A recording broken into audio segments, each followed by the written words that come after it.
जी बाक़ायदा शुरुआत कंदासीं अहम ख़बर सां। मियां साहब में कपड़े जी दुकान के बाहि लगी वई, लखें रुपयनि जो नुक़सान थियो आहे। मशहूर सुघड़ हाजी अरवेलो मंगी जे कपड़े जी दुकान के बाहि लगी वई। बाहि बिजली के शॉर्ट सर्किट सबब लगी। कीमती कपड़ा ऐं ॿियो सामान सड़ी रखी वियो आहे। मियां साहब में कपड़े जी दुकान के बाहि लगी आहे। लखें रुपयनि जो नुक़सान थी वियो आहे। मशहूर सुघड़ हाजी अरवेलो मंगी जे कपड़े जी दुकान के बाहि लगी वई।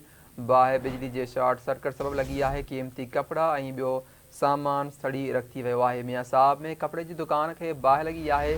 लखें रुपयनि जो नुक़सान थियो आहे। मशहूर सुघड़ हाजी अरवेलो मंगी जे कपड़े जे दुकान के बाहि लगी वई, जॾहिं त बाहि बिजलीअ जे शॉर्ट सर्किट सबब लगी आहे। कीमती कपड़ा ऐं ॿियो सामान सड़ी रखी वियो आहे। ब्रेकिंग न्यूज़ अवां सां शेयर कयूं पिया। मियां साहब में कपड़े जे दुकान के बाहि लगी वई, लखें रुपयनि जो नुक़सान थियो आहे। मशहूर सुघड़ हाजी अरवेलो मंगी जे कपड़े जे दुकान के बाहि लगी वई। बाहि बिजली जे शॉर्ट सर्किट सबब लगी आहे। कीमती कपड़ा ऐं ॿियो सामान सड़ी रख थी वियो। बाहि वाक़ियो पेश आयो आहे। मियां साहब में कपड़े जे दुकान के बाहि लगी, लखें रुपयनि जो नुक़सान थियो आहे।